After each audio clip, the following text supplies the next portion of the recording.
Hello and welcome to the Oregon Business Matters podcast, brought to you by Oregon Business and Industry, Oregon's statewide Chamber of Commerce, where we focus on insights, issues, and initiatives that impact Oregonians' shared prosperity and the state's economic health.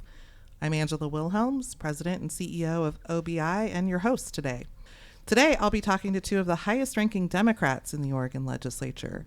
They are Senate Majority Leader Kayse Jama and House Majority Leader Ben Bowman. Welcome, both of you. Thank you, Angela, for having us. Yeah, thanks for having us. We're excited. Yeah, so am I. Senator Jama represents District 24, which includes East Portland and North Clackamas County. He was appointed to the Senate in 2021 and then elected to the position in 2022 and was named Senate Majority Leader last fall in November. Representative Bowman represents District 25, which includes Tigard and parts of Durham and Beaverton. He was elected to the House in 2022 and re-elected in 24. And Representative Bowman was named House Majority Leader in March of 2024. So again, thank you both for taking time to talk today. Any chance to join a podcast, I try to say yes. Thank you for having us. You're welcome. All right, well, let's get to it. So first, I would love to start with sort of the basic intro question I think a lot of elected officials get asked, which is, why did you want to run for office? What drew you to step up to get appointed? We'll start with you, Senator. Thank you so much, Angela. I think for me was really the issues that deeply affected in my community. I was at the time an executive director of a small nonprofit agency, and really realizing that a lot of the issues that I care deeply most has not been addressed by the legislators, and we came to advocate quite some time. And at this moment, I just decided to, rather than asking the question of, like, can you help us, why not run for the seat and, and be elected to the position. So I decided to run, and mainly around housing issues. That's what really drove me to run for the office, by wanting to address some of the housing crisis that our state is facing. Yeah, that's wonderful. Certainly an issue worth serving over. Mm-hmm. Representative? Yeah, for me, it's my professional background was in education and state legislative politics. So your listeners will probably remember Congresswoman Val Hoyle. When she served in the legislature, I worked in her office starting as an intern. And then I worked for Representative Doherty, who preceded me in representing Tigard in the legislature. And so after I finished working for them, I ended up getting elected to the local school board. And when the seat opened up, I decided to jump at it and give it a shot. Great. Well, both of you, fairly early in your legislative careers, then found yourselves in these leadership positions. These are big roles, a lot of additional responsibility and time. A lot of people might not know, though, what goes into being a caucus leader. So in your own words, how would you describe your respective roles as majority leader to our listeners? It's probably somewhat similar to your job in that you have a very diverse coalition, each with sort of different specific interests, background, experiences. And I think of the job as kind of like team captain. We are also players on the team. We have our own bills, ideas, goals, but we also have the responsibility to keep the whole team together and align towards a common vision. So we each identify as caucuses our caucus agenda for that session. Ours centers on affordability, public safety, making government work, and we try to keep, with all the ups and downs of sessions, people's bills dying, conflict happening, we try to keep the team rowing in the same direction as best we can in the session. Senator Jama, how would you add to that? No, I totally agree with that. I think also I will describe as being a facilitator and really trying to help the caucus, as Representative Bowman said, that having working on the common agenda and common goals, but you're facilitating a dialogue and the conversation and really guiding the issues that the caucus cares most, to make sure that they're aligned with the priorities that we set up for our caucuses. So really the position is just being a facilitator and trying to guide the conversation rather than being a decision maker. Yeah, as somebody who staffed leadership offices for a little while, I think those are both really good descriptions. Yeah, it's a lot of both of those things. So I guess some things in the process don't change. Yeah, that's right.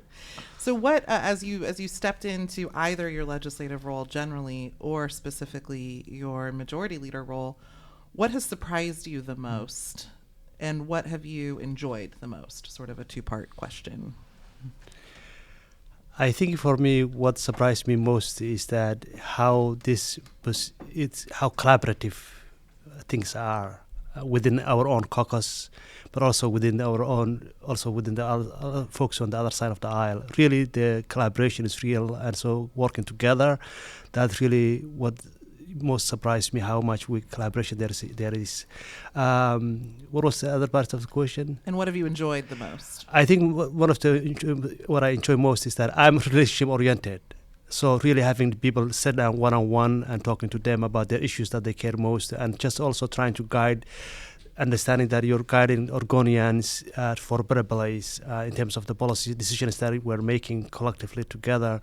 So having that sense of making sure we're taking care of all Oregonian needs is really also what makes me excited about the role.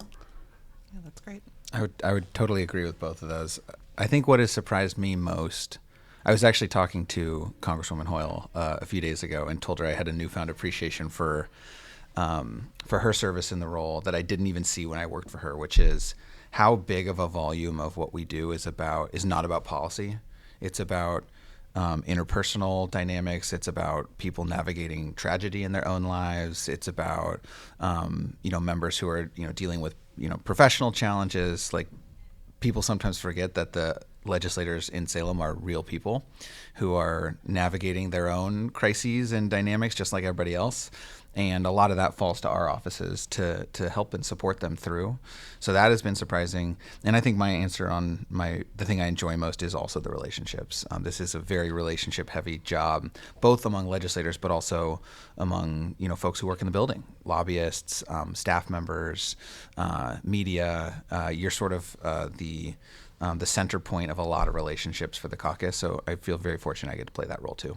Yeah, that's great. So let's pivot a little bit from the roles and kind of the high level talk to the session itself. We are nearing the end of session. And what have you been most proud of this session? What are you, when you reflect back, what are you really grateful for that maybe was an accomplishment policy-wise or not? And then what do you hope to get accomplished as the session comes to a close at the end of June? Great questions. It does feel, we started this session with, I think, a record number of bills in the Oregon Legislature, and we now have winnowed those down to a much more manageable number. But there's still definitely, every bill has to make its way through the process. So for me, again, I mentioned the caucus agenda and my responsibility in trying to shepherd the priorities of the caucus. We start with affordability. It's the number one issue on the minds of voters, and probably a lot of your members as well in their roles as business owners. So focusing on affordability is a key for us, and we've advanced legislation on utility affordability, healthcare affordability, housing affordability. So getting those over the finish line will be really important.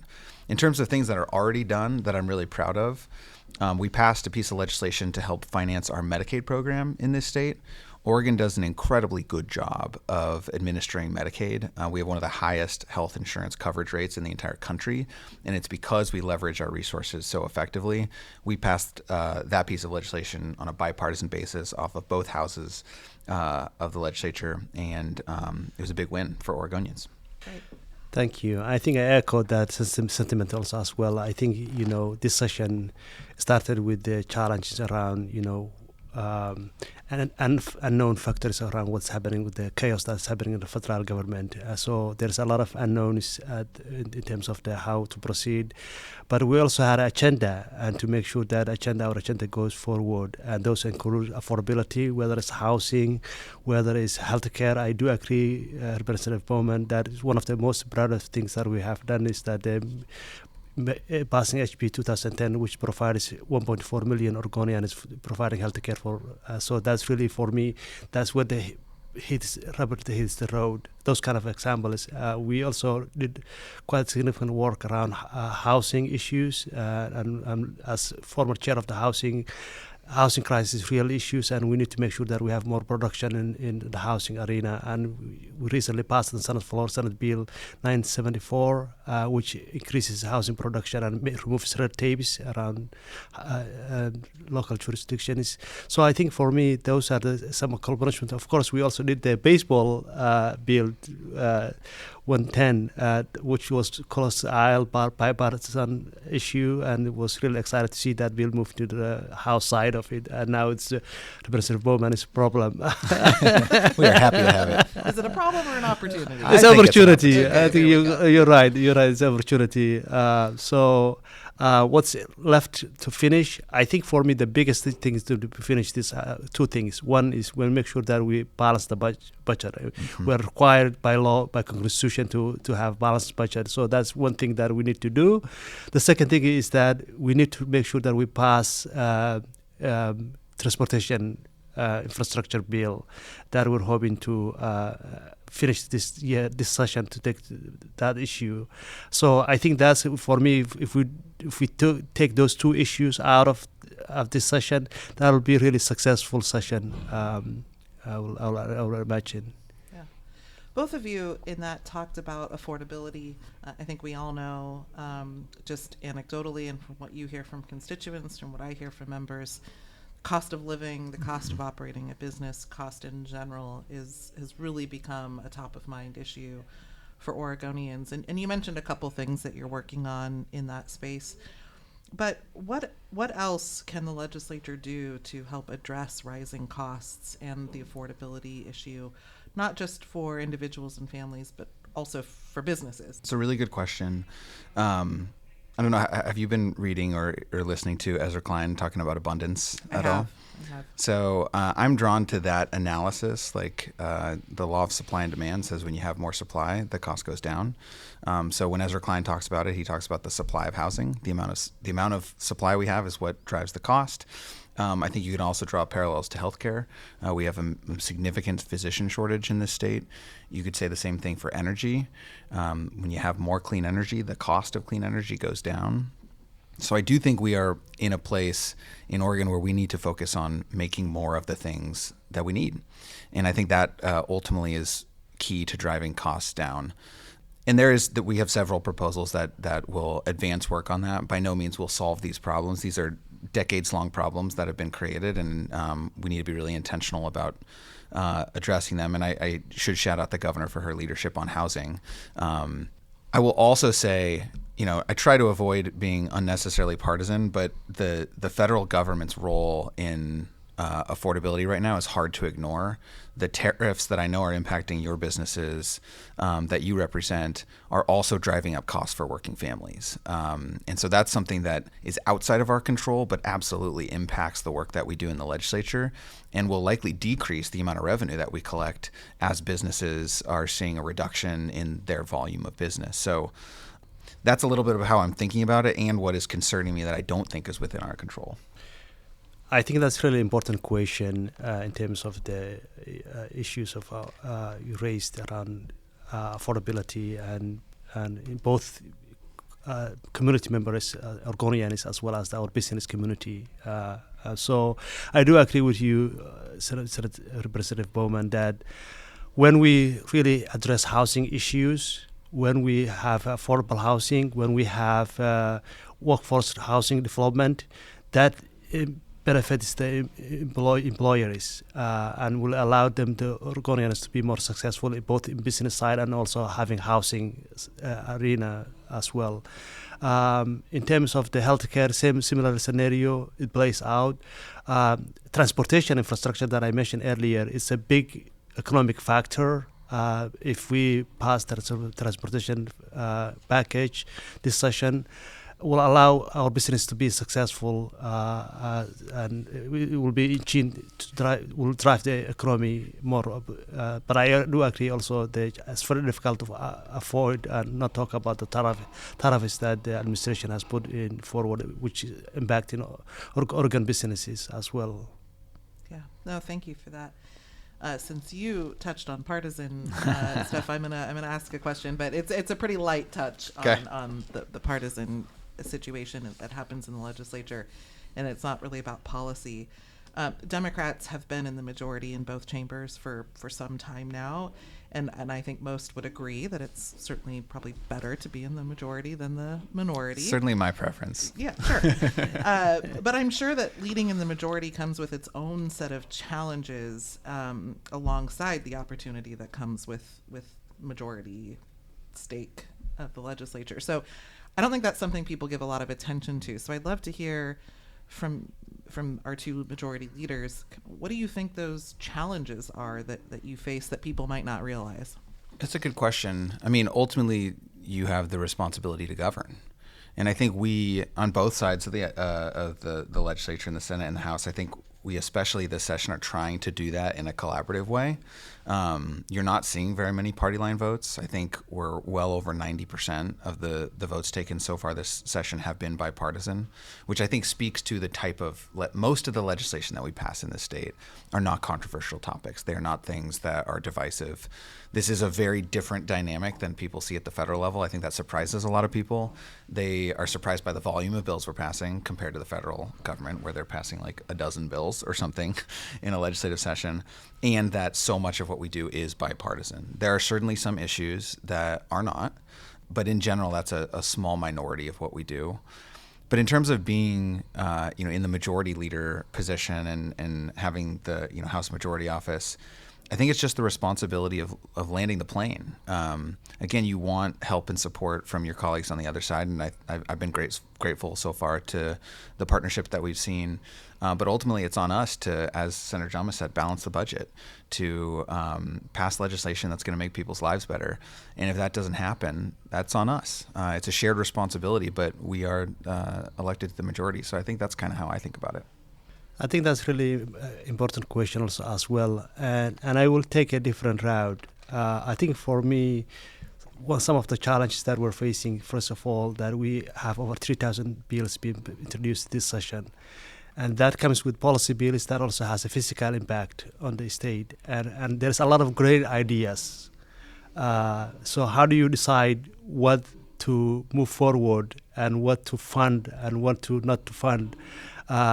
It's challenging in terms of that. So I think for me, that's really what the most difficult portion of the job is, that really having balanced approach in terms of like what ideas that takes the stage and ideas that's well cooked and ready to be moved. But ultimately, we have limited resources.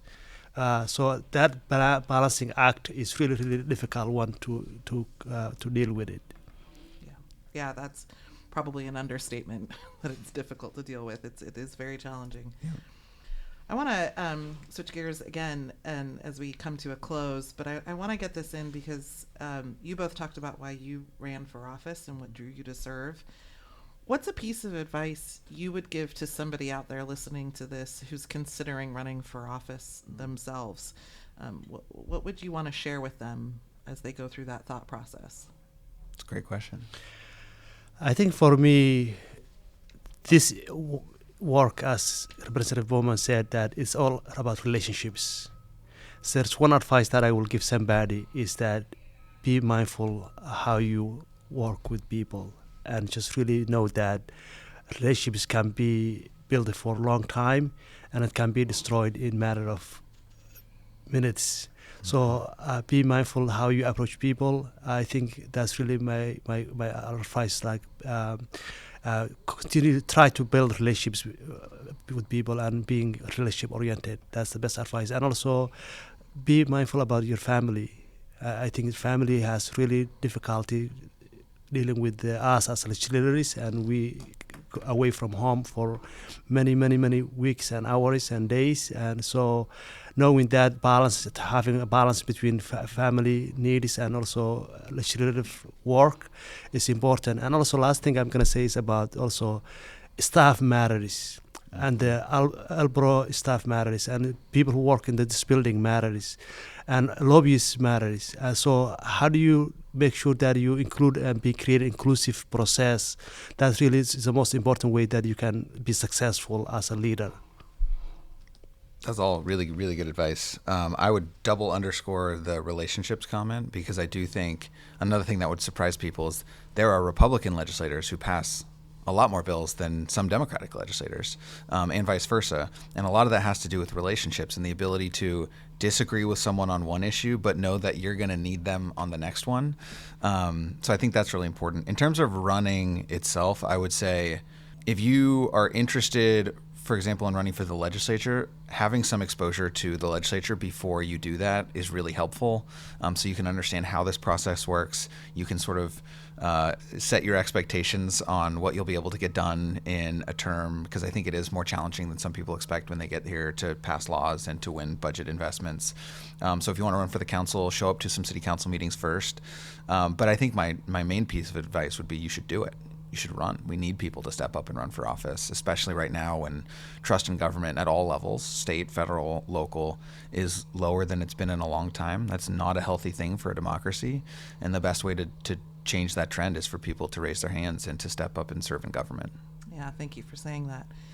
So we're going to bring it home here. We promised our listeners a relatively short form podcast, although I continue to go over our intended time every time because my guests are so interesting, yourselves included. But before we close, is there anything else you'd like to share with our listeners?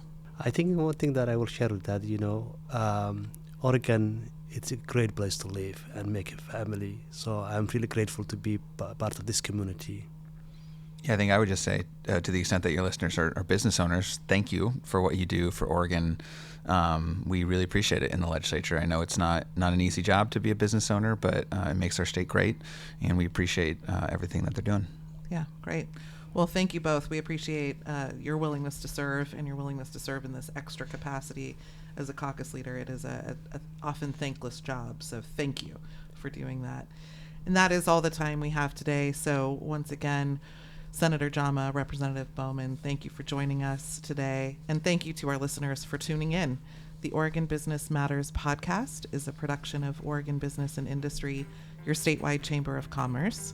And episodes can be found on all of the top podcast platforms, including Spotify and Apple. You can also visit OregonBusinessIndustry.com for more information.